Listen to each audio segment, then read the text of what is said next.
Hello everyone, glad to be back. Today is 27th of October, now it's 10 past 9 in the morning Moscow time.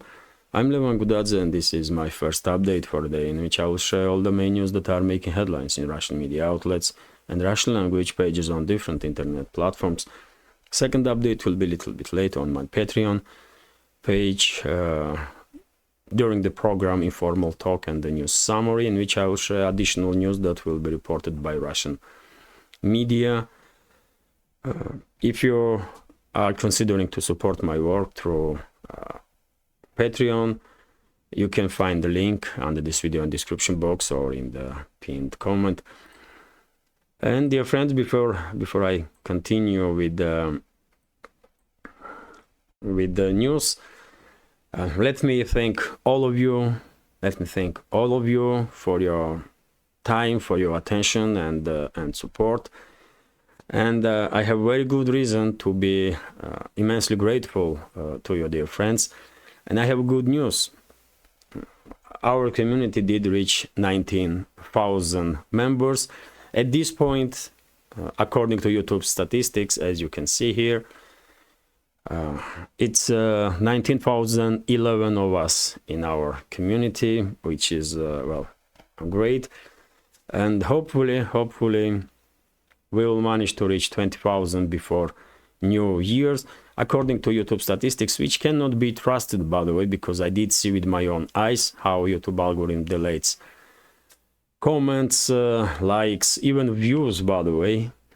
So YouTube statistic is not really can be trusted as much, but still we don't have any other reference on this platform. And well, using these statistics from YouTube, in last 28 days we had almost 1,300 new members, as you can see here in the community, 1,293 to be more precise, which definitely gives me hope that before New Year we will manage to reach 20,000, which will be great, of course. But anyway, let's continue with news now. And first of all, of course, short summary of the situation on Ukrainian battlefield. According to reports from Russian media and Russian language pages, during the night time, Ukrainian side did try to strike several Russian regions, especially in Kursk region direction, with the drones. And according to latest reports that I see, all drones were shut down by Russian air defense systems. No casualties were reported on the ground or any significant damage. When it comes to situation on line of contact, no significant changes. It's still usual stuff, artillery duels between the sides, local scale reckoning force operations, local scale offensive operations, and the drone wars initiative is in Russian hands all along the front line, by the way, from Kherson region up to Seversk and Kharkov region. When it comes to Kherson, Ukrainian forces are continuously trying to cross Dnieper River and establish additional small footholds on the left bank of the river. But as I said many times before, Russia has basically same approach all the time. Main force of Ukrainian units are destroyed during the crossing of Dnieper River, and whatever remnants of those units are reaching left bank, then are becoming under heavy Russian artillery fire, mortar fire, aviation strikes, and are basically dispersed all along the banks of the Dnieper River. But still, by the way, Ukrainian side has some breachhead in Dachi area, and not far away from Antonovsky Bridge. Ukrainian forces also are continuing to force their troops in direction of railway bridge. But as I said, except small footholds, Ukrainian forces until now are unable to achieve anything really, and any breakthrough. That's why I said initiative is in Russian hand. Russian side is in full control of situation, and I did not see on any of the Russian military channel any expectations that Ukrainian forces will be able to achieve breakthrough in this direction. They just don't have enough manpower, enough military equipment, or ability basically to conduct a large-scale offensive operation in Kherson region. Although these small operations, of course, will continue as it is now on daily basis. When it comes to Zaporozhye and South Donetsk sectors of the front line, it's the Russian side that are on offensive. Ukrainian forces did try to conduct local-scale offensive operations during the previous several days, very unsuccessfully, and Russian forces basically destroyed several Ukrainian armored groups, and all the media outlets, by the way, in Russia, possibly even in the West, although I have some doubts about Western media, but in Russia for sure, all the media outlets and channels are reporting about destruction of these Ukrainian armed groups in between Rabotina settlement and the Verbovo settlement, during the which, by the way, Ukrainian side lost another 4 Leopard 2 main battle tanks, German-made battle tanks. As I said, initiative is in Russian hand, and it's only a matter of time, I believe, it's only a matter of time when Russian forces will probably try to encircle entire grouping of forces of Ukrainian army in Orekhov bridgehead and then forced to lay down arms and surrender, or they will just be neutralized. And when it comes to South Donetsk sector of the front line, from Vremensk and to Glidar, also, by the way, it's Russian forces that are conducting local-scale offensive operations quite successfully, and almost on daily basis we are receiving reports that more and more territories have been gained by Russian forces. But yet again, this is local-scale operations and are not really having any impact on overall situation on the front line.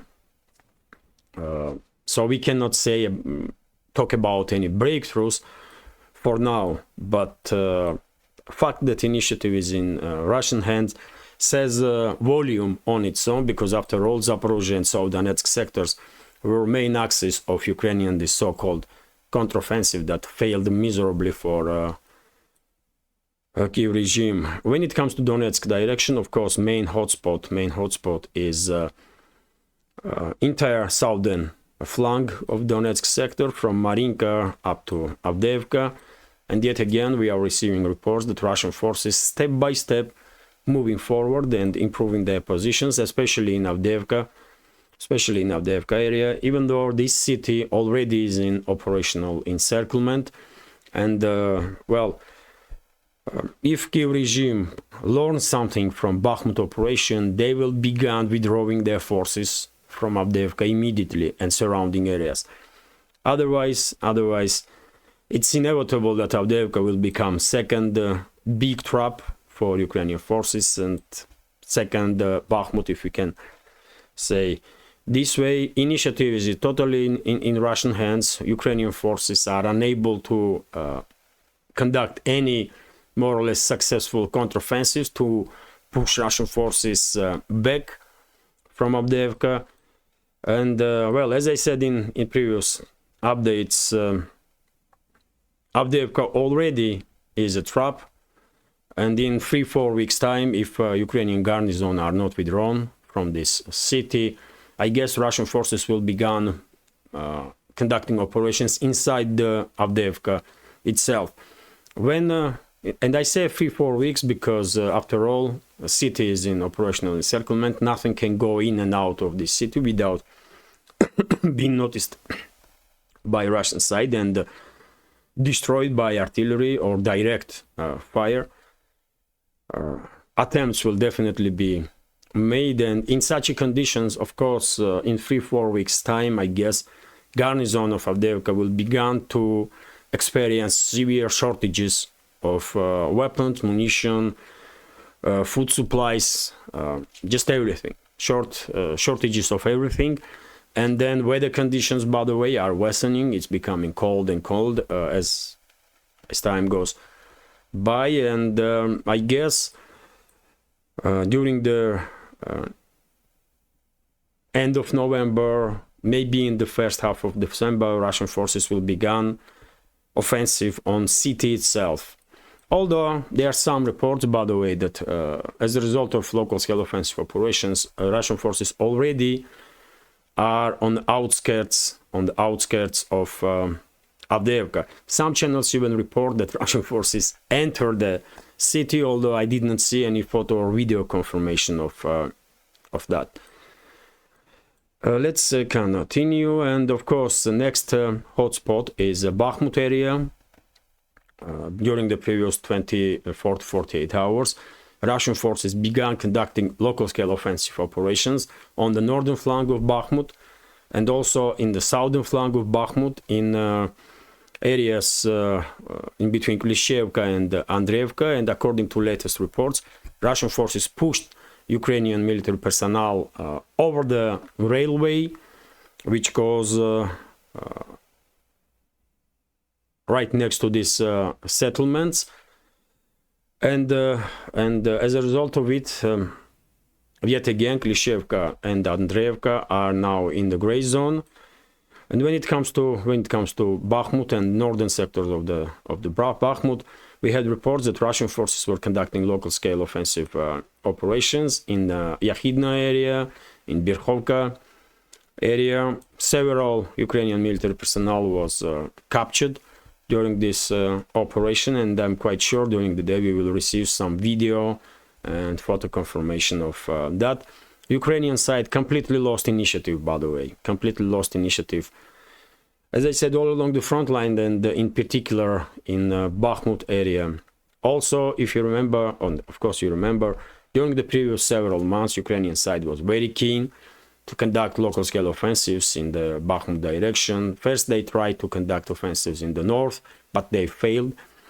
And then Ukrainian forces focused on Kurdyumovka, Andreevka, Klishchevka direction, but yet again, Ukrainian forces were stopped. And during these offensive operations, armed forces of Ukraine lost at least 3 brigades.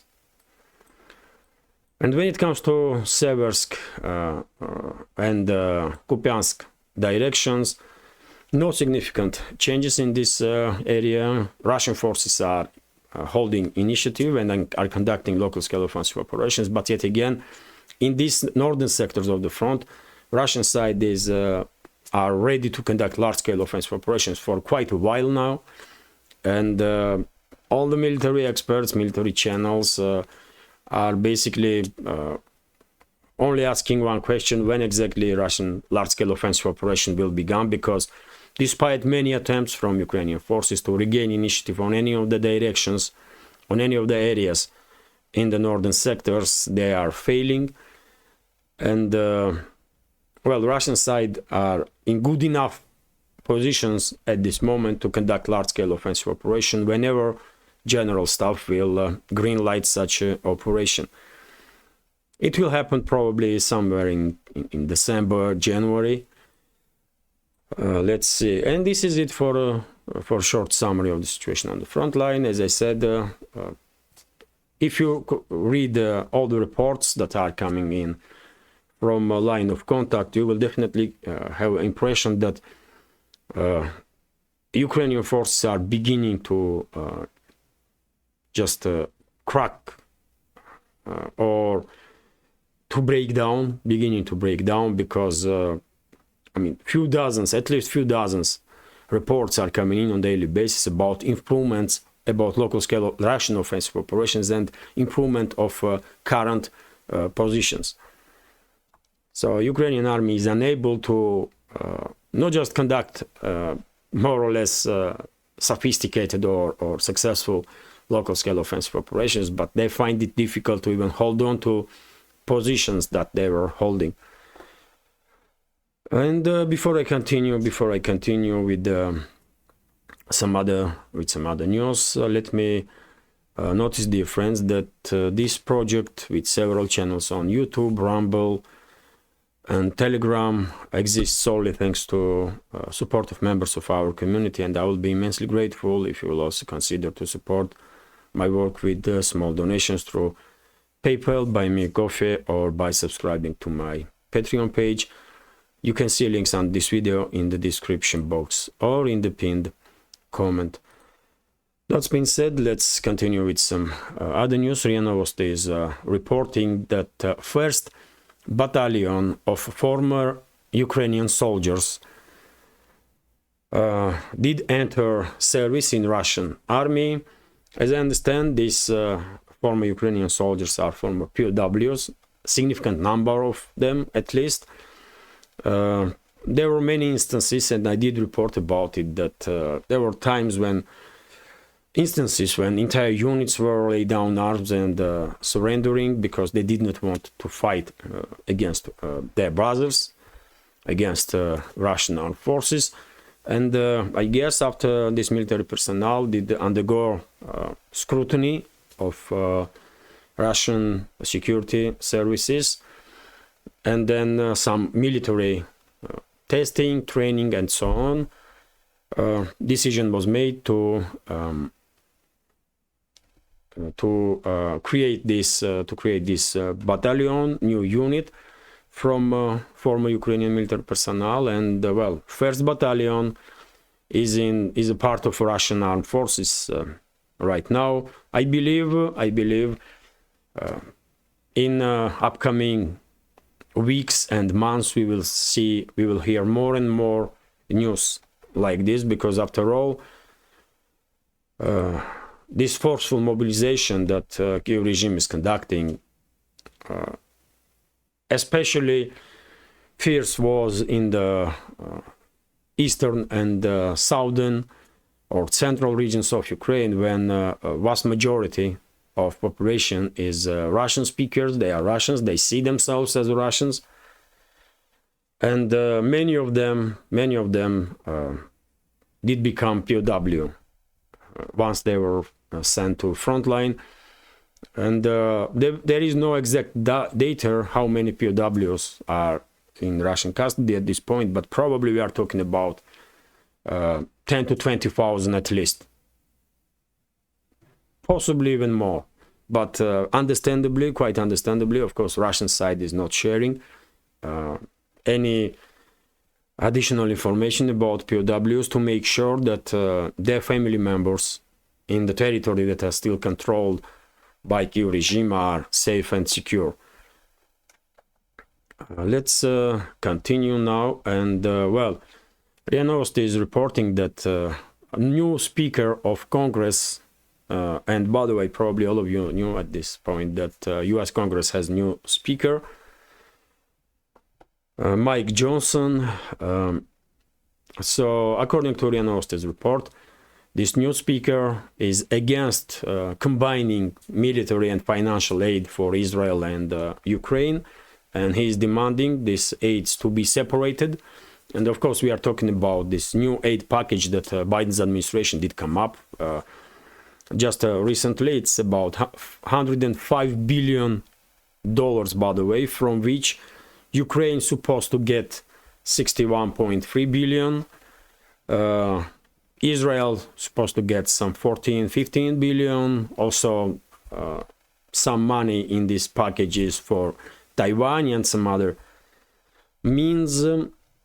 As I said, if I'm not mistaken, yesterday, US congressmen, Republicans especially, are not really keen to continue this constant flow of money and weapons to Kyiv regime, and they are asking questions at least nowadays. And it seems like new Speaker of US Congress listens to these skeptics, let's say, in the Congress, skeptic Republicans that don't want any additional money to be sent for Kyiv regime. They probably just fed up with this situation. Yet again, let's see if they will hold on to their positions, how principled they are really, because well, this 105 billion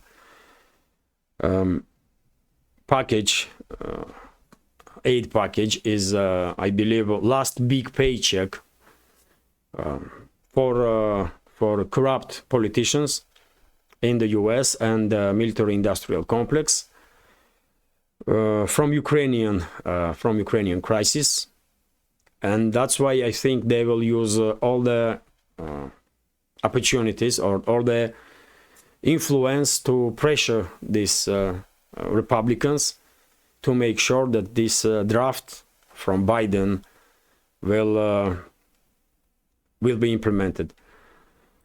Let's see.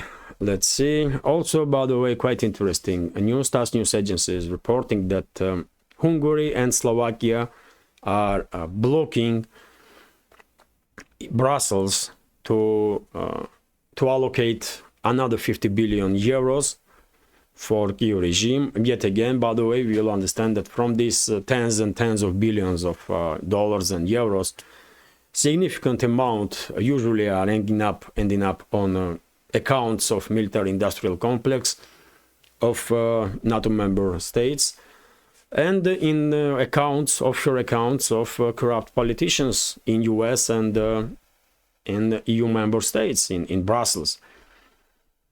And only a tiny part of this money really goes to Ukraine's economy, let's say.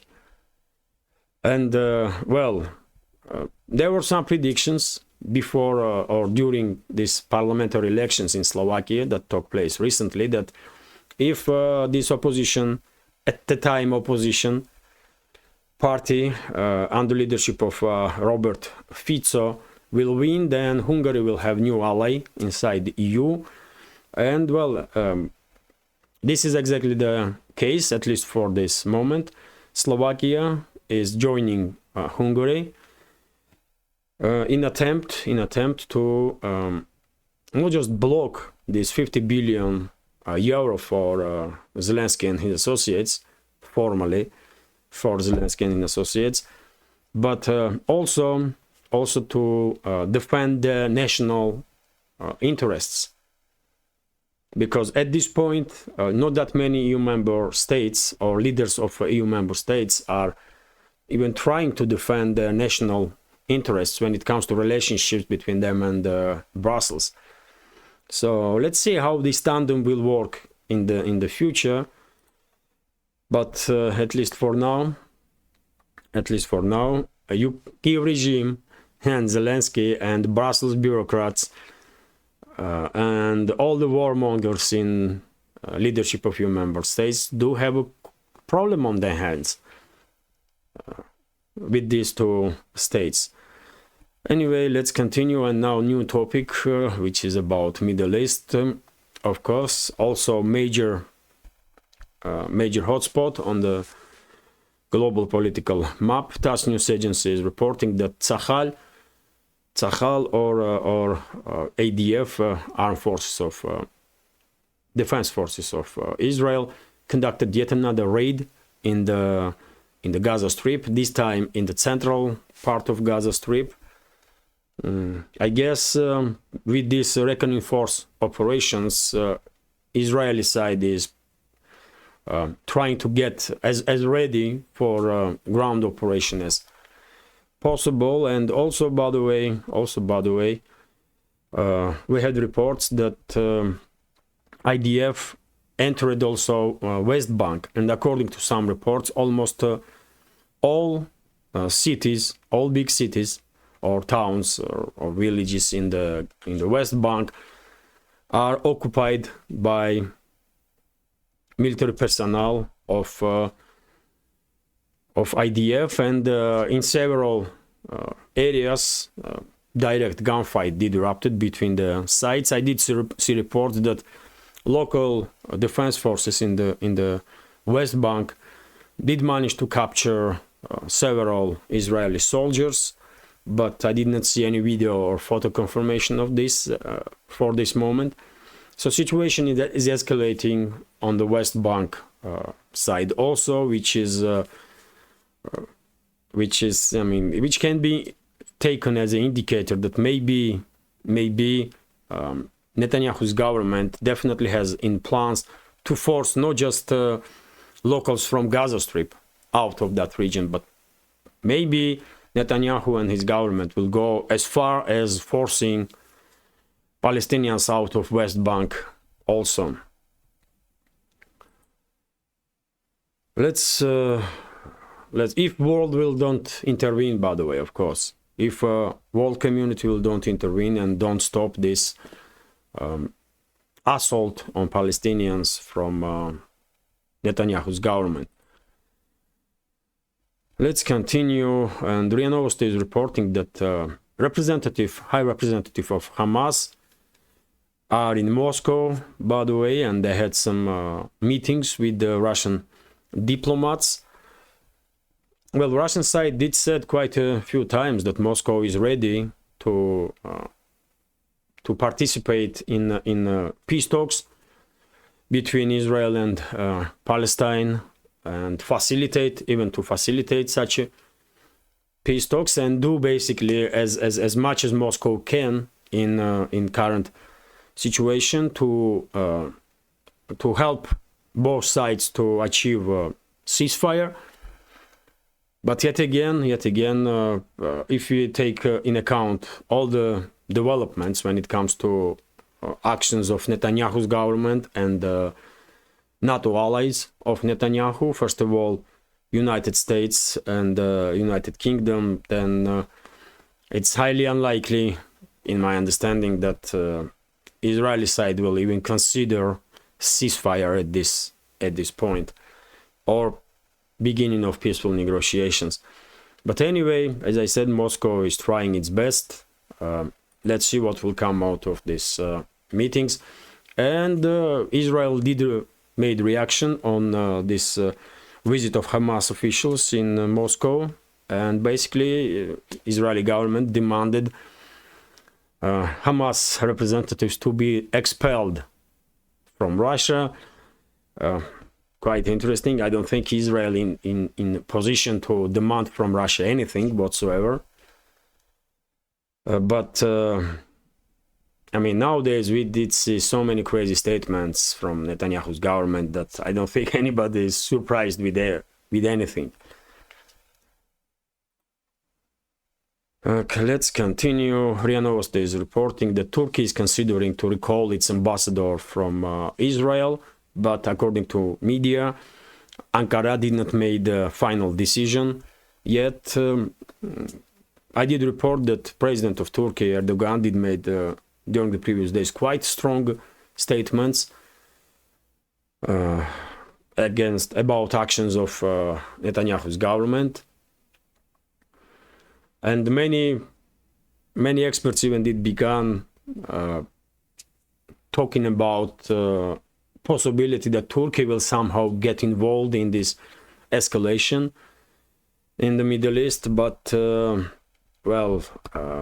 know my take on it. I don't think Ankara will go beyond statements. I just don't see it. Erdogan is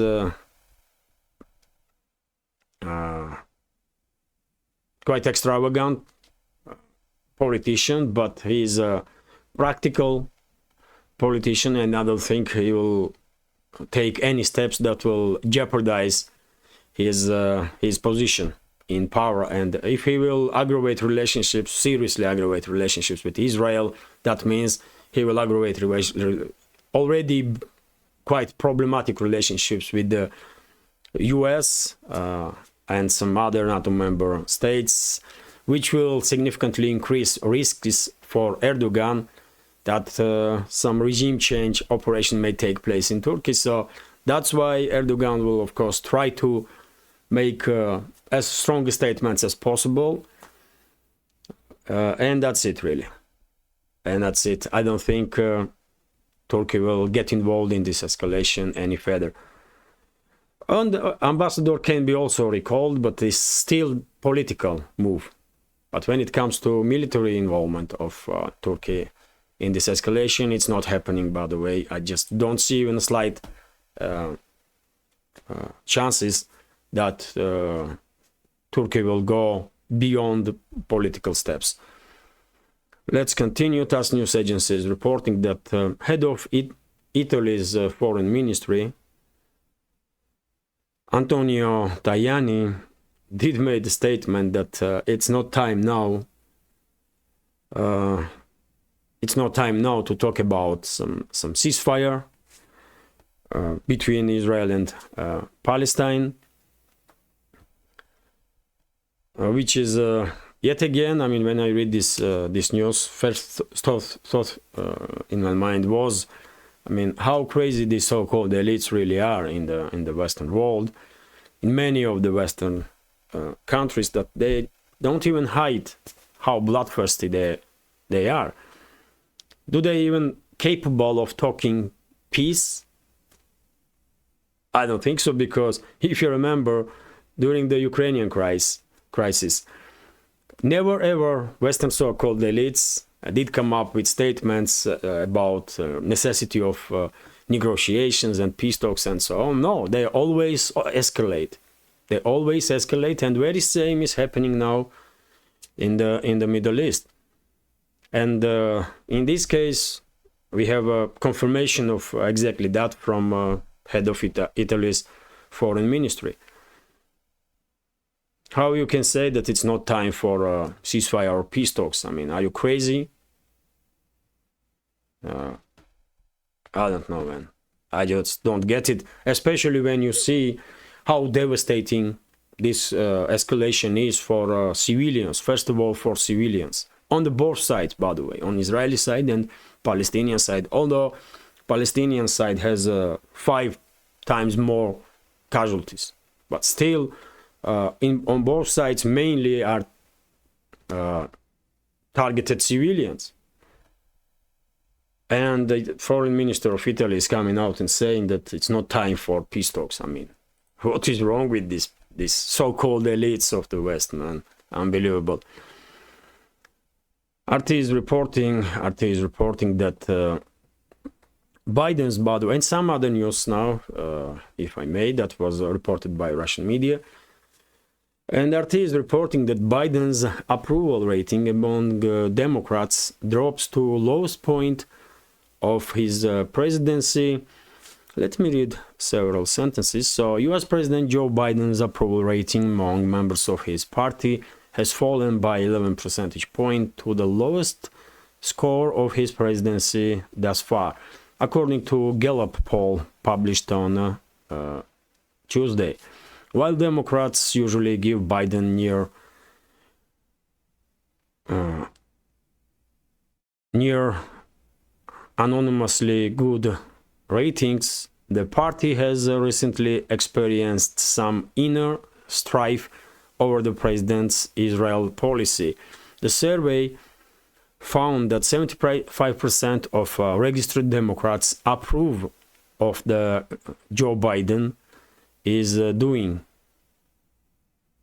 down from 86% last month. Well, by the way, 70%, 75% is still quite a big number, but I think if Biden will lose support of so-called Democrats, it will happen not because of his approach to Israeli-Palestinian conflict, but because he is just physically unable to do his job. That's it, really, and everyone knows this. And why should anybody pretend that this is not the case? And we are, I mean, one may say that US was always run by deep state, by shadow rulers and shadow groups, powerful groups, and probably that's the case, and that's why no matter Democrat is in White House or Republican, US policies almost never change. But we are now seeing first time that this shadow ruling of the US have been done so openly, because, I mean, who can truly believe that Biden is making any decisions? Or he even understands what kind of papers he is signing as a president of US. He is out of this world, by the way. He's in no condition to hold any workplace at all. That's objective reality. Like it or not, but that's objective reality.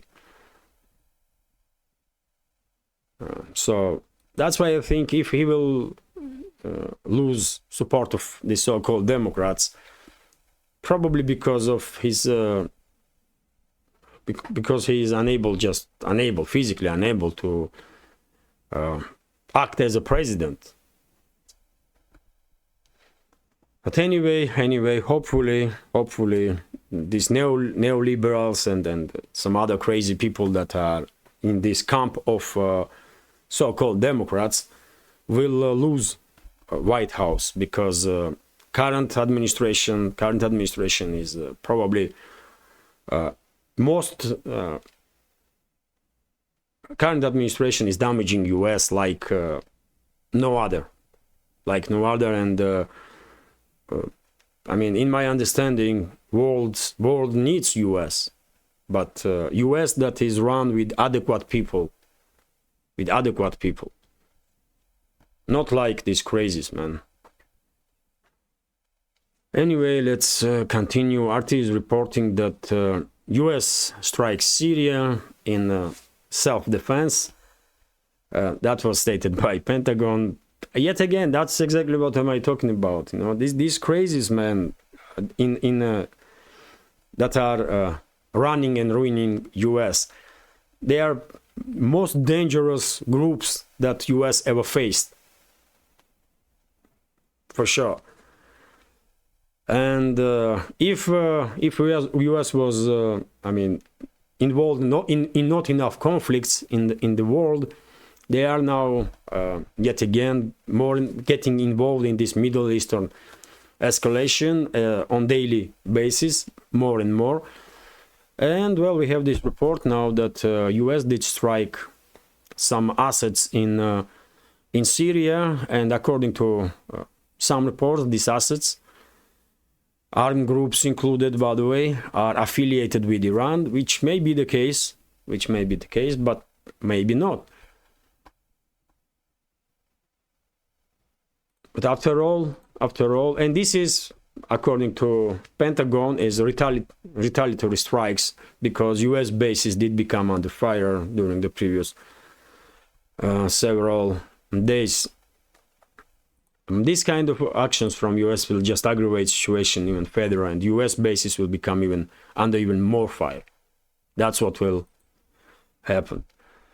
Let's continue. And by the way, when it comes to Middle East and this Israeli crisis, probably all of you already have this data that in addition to two aircraft strike groups that are already operating in Mediterranean, according to some reports, US sent another aircraft carriers with a strike group in the direction of Middle East, and I guess one of them, or maybe both of them, will end up in the Red Sea or in western basin of Indian Ocean. I don't think they will enter Persian Gulf, because that will be too risky, but they will definitely stay somewhere here in the Red Sea, maybe, or maybe in the western part of Indian Ocean, close enough from Iran to conduct airstrikes if order is given. You tell me why US needs 4 aircraft carriers in this area, by the way. US has only 11, if I'm not mistaken, and usually 5-6 aircraft carriers are operational, and other 5-6 are undergoing some works, some refitting and then modernization and so on. So if US now has 5 or 6 operational aircraft carriers, 4 of them will be located in the Middle East. Tell me why. If Washington, London, and Tel Aviv have no plans, and some other capitals of NATO states have no plans to further escalate this conflict and engulf entire region. So very dangerous developments, by the way. And unfortunately, as time goes by, we have more and more indicators that probably US, with its allies, including Israel, will begin striking Hezbollah and Iran for main purpose. And main purpose of that escalation will be, as I said many times before, to shut down shipping in the Persian Gulf, to cut off China from gas and oil fields of Middle East. That's why they will escalate. Let's see. China already sent some 6 military ships in direction of Middle East. Some of them, according to some reports, are even in Persian Gulf, but I don't think that's enough to stop Washington. If Russia will send its military ships, that will probably increase chances that Israel, Netanyahu's government, Biden's administration, and government of UK will stay away from Iran. I don't know. Let's see. This week, if I'm not mistaken, Chinese foreign minister will visit US, and I guess if that visit will take place, US will receive a strong message from Beijing to stay away from Iran and from Persian Gulf, basically, not to even try to disrupt shipping through that area. But will US listen? Will true rulers of the US are even capable of listening to anybody? I don't know. Let's see. And RT is reporting quite interesting news. Boris Johnson, by the way, this bloodthirsty animal that is guilty of death of hundreds of thousands of Ukrainian citizens and thousands of Russian citizens. This bloodthirsty animal gets a job with the arms industry funded by NATO lobbyists. Are you surprised? Of course not. Let me read several sentences. Former British Prime Minister Boris Johnson, this bloodthirsty clown, he should be in jail forever before end of his shitty life. But there is no justice in this world, by the way, unfortunately.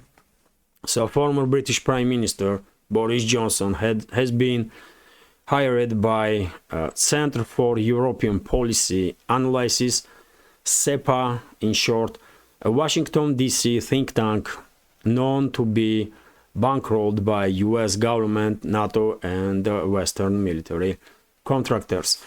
Well, he did his job, isn't it? He did everything he could to prevent peace talks and ceasefire in Ukraine. And as a result of his direct involvement, Ukrainian crisis did become this prolonged military conflict, as a result of which hundreds of thousands of people died. And well, he will now receive his silver, this animal. Let's continue. RIA Novosti is reporting that the Russian State Duma approved in first reading draft of a Russian budget for 2024-2026.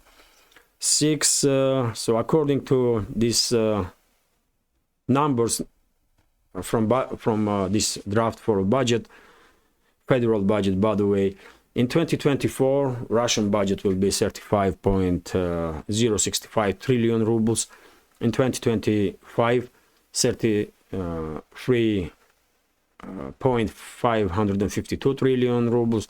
In 2026, 34.051 trillion rubles, and almost similar expenses, by the way. Russian budget is a little bit deficitable at this point. In 2024, deficit will be 0.9% of GDP. In 2025, deficit will be 0.4% of GDP. And in 2026, budget will be deficitable for 0.8% of GDP. What is interesting, we have significant increase, by the way, in military spending. And Russian in 2024, Russian defense ministry will receive 11 trillion for defense. Russia Federation will spend about 11 trillion rubles, which is approximately, if you take into account current exchange rate, which is approximately 111 or 117 billion dollars. Since the collapse of Soviet Union, Russia did not have such a big defense budget, which is quite understandable. After all, this special military operation is a quite costly operation, and Russian defense ministry is purchasing more and more weapons, and Russian companies in military industrial complex basically are working 24/7 to produce enough weapons for Russian army. So of course, defense budget has to be increased. There is no other way around. Let's continue. RT is reporting that when it comes to US involvement in the Middle East, we have a prediction from one of the experts in geopolitics, I guess, according to which US may target Iranian crude oil. If you remember, this Lindsey Graham, yet another animal in US Senate, this bloodthirsty animal, openly were demanding from Biden's administration to strike Iran and Iran's oil infrastructure. And after all, maybe that will take place. Maybe exactly that will happen. And these crazies that are running US and destroying US basically will provoke yet another conflict, and this time with Iran. And let me read several sentences. Washington is likely to tighten crude oil sanctions against Tehran over Iran's alleged support for the Palestinian militant group Hamas. Head of global commodity strategy at the RBC Capital Markets, Helima Croft, has said, okay, it's nothing unexpected, really. It's quite possible that if Washington, London, and Benjamin Netanyahu's government have plans to further increase area of this escalation and target Iran, for example, Hezbollah and Iran, then, it's obvious that Iran's oil infrastructure will also be targeted, probably. RT is reporting that US government orders tech giant to stop AI chip exports to China. Well, the US government has told semiconductor designer Nvidia to immediately stop shipping some of its high-end artificial intelligence chips to China. Company filing showed on Tuesday the US Department of Commerce has released a set of new semiconductor export restrictions that tightened the definition for advanced AI chips and added preventive measures such as additional licensing requirements. Well, China can live with this for sure. After all, China is one of the major producers of semiconductors and the chips, and after Taiwan will reunited with China, China will definitely become a world's #1 chip producer, because now Taiwan is world's #1 chip producer. Well, I did report yesterday that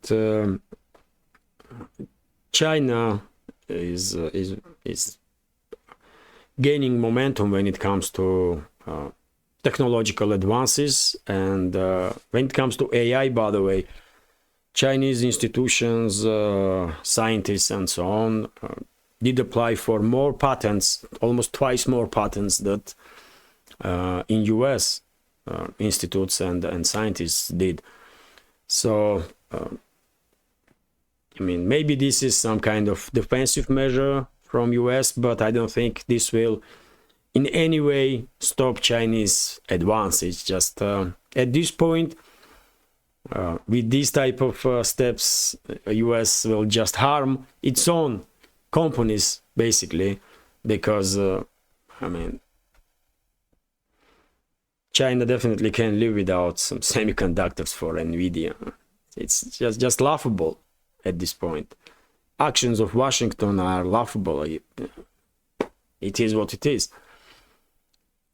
They are taking some desperate steps to do what exactly, I don't think even they understand. But anyway, this is it for now. Hopefully you will find this update interesting, and if so, please click that like button and leave some commentary about any topic you like. More likes and topics probably increase my chances to reach wider audience, and for very same reason, if you can, please share links to my videos or my channel with your friends on any of the platforms that you are active on. And if you think this project with several channels on YouTube, Rumble, and Telegram are informative, useful, and has some potential or deserves to exist in this field of news and political commentary, please consider to support with small donations through PayPal, Buy Me a Coffee, or by subscribing to my Patreon page. You can see links under this video in the description box or in the pinned comment. This is it for now. Have a great day and take care.